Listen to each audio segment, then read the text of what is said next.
Hi guys, welcome back to my channel. Clicks ko lang guys yung itong dinuto natin tinola. Tinola tayo guys ng native. Yan, mapapansin nyo guys, yan mga literal na native, may kasama palaging yan, dugo. Yan, saka ito. Yan. Mapapansin nyo guys, meron tayong hinatay na isang dumalaga.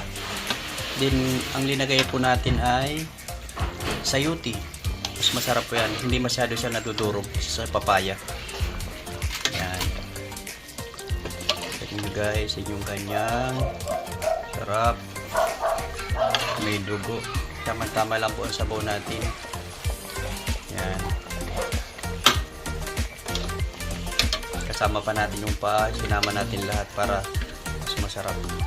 Ang nagpapasarap guys dito palagi yung patis. Patis yan palagi pag nagtinulak yun. Talagang palagi patis para mas masarap.